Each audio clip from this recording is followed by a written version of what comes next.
Hi everyone, welcome back. It's the Luxe Bag Princess, and today I'm here for another special reveal. Thank you guys so much for watching. We're gonna do our quick little housekeeping and then we're gonna dive right in. So I'm the Luxe Bag Princess. If you're interested in seeing more of my blog, collection, educational posts, just being besties, whatever, make sure you stop by my Instagram, the Luxe Bag Princess. If you're interested in shopping, sourcing, or consigning with me, make sure you stop by my Instagram, shop Luxe Bag Princess, and make sure you subscribe here on YouTube. So I'm gonna dive right on in. So today I'm gonna be revealing a very, very special piece. As you guys know, I am a big fan of sort of like Louis Vuitton sub collections, like collections that aren't really popular and aren't really seen a lot. And this bag absolutely falls into that category. It is the Louis Vuitton Centenaire Alma PM. Now, this one is a little different for me, guys. You guys know I am not an Alma girl. I don't really like the Alma that much. A lot of you guys know I also typically don't buy bags with a lot of wear.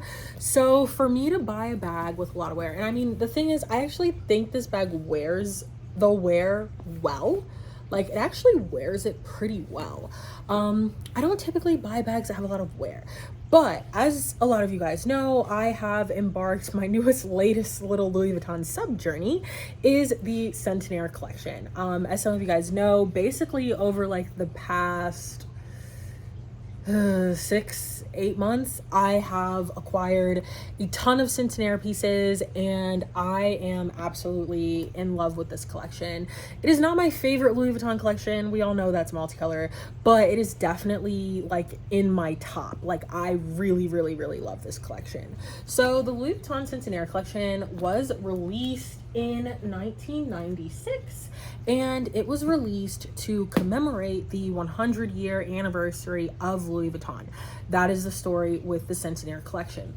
It's pretty easy to identify because it looks a bit wonky. The Centenaire collection essentially is damier a bean canvas with vachetta trim, and it's essentially highlighting the origins of the brand. What a lot of people don't know is when Louis Vuitton first started out, they actually used the checkerboard damier bean pattern. A lot of people, they associate Louis Vuitton with monogram. That is what we know it to be today.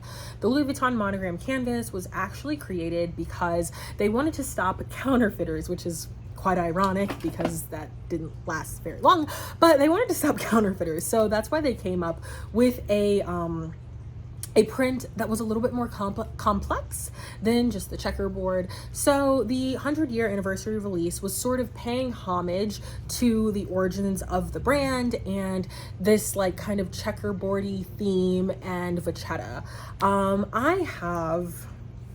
I've kind of lost track. Honestly, I have this Alma, I have the Mini Speedy, I have a Clay, I have a Keepall 45, and I have a Malshavas Kelly. I actually remembered them all. I have 5 Centenaire Louis Vuitton pieces from this collection. I hope to get like the rest of them. They made so many bags in this collection. There is a Soho backpack. There are Speedies. There's a Speedy 25, 30. I haven't seen a 35, but there probably is one 40. There were quite a few bags made in this collection. A lot of them are, you know, the classics. I saw I think it's an Amazon. Oh, and this print that I loved so much. I love this print. Something about it, it's just different. It's eye-catching. It is a print where even when the bag has aged, it doesn't look bad because something about this canvas and this vachetta, this like deep honey vachetta, it really, really pops. Like, you guys know I'm not a big fan of darker vachetta, but something about it with this canvas really pops. The only thing I don't like about this bag is it's very obvious to me that somebody tried to clean it. They definitely did a good job conditioning the bag. As you can see with the light, it's very shiny, it's very well conditioned.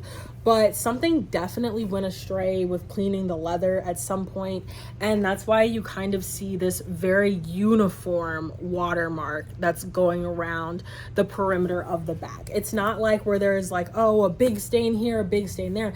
It's very uniform, which is typically to me indicative of somebody was trying to clean it and it didn't quite go as planned.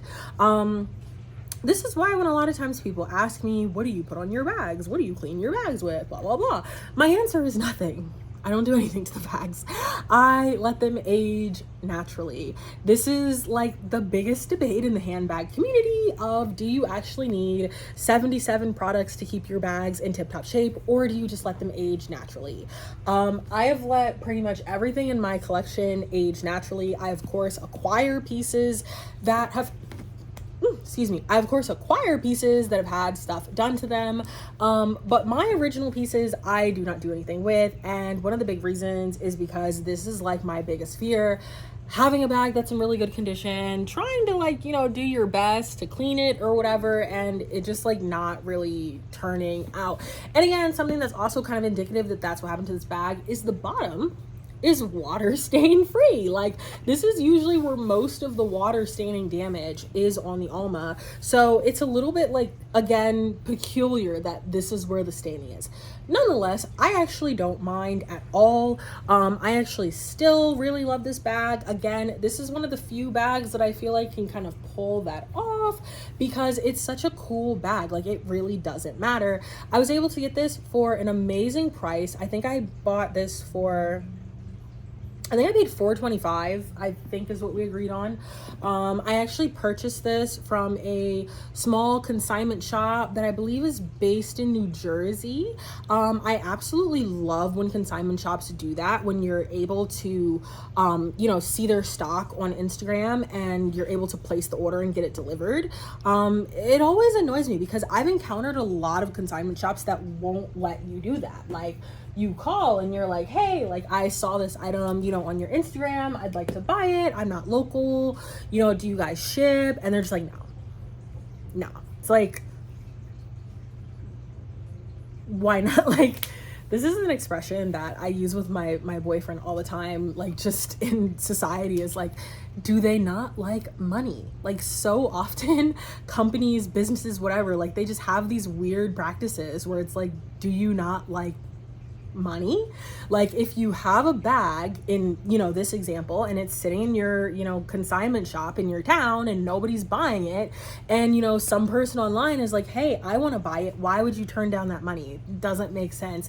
And this is very much a bag that I would understand why it would struggle selling in a small town kind of sort of place, because, you know, this is, again, this is the Centenaire collection. This is a collection that is not very well known. A lot of people actually see these bags and they think they're fake, because it's like, they didn't make Vachetta and Damier. Like, most people see these and they immediately think they're fake. Most people see this and they don't even really know that it's Louis Vuitton or pay attention to it, because, again, most people are, you know, used to the conventional monogram print. They don't even pay this any mind. And because it does have some visible wear on it, I could definitely see this being a bag that in a small, you know, town sort of setting, it would get skipped over. When there's, you know, Neverfulls and Speedies and, you know, all these conventional things coming in, I could definitely see it getting picked over. This is absolutely a bag that is, you know, I refer to it as like serious collectors. It's a serious collector only bag. There are people like me in the world who, in my case, spotted it in the background of like a little video they posted on Instagram and was like, it's a Centenaire Alma PM.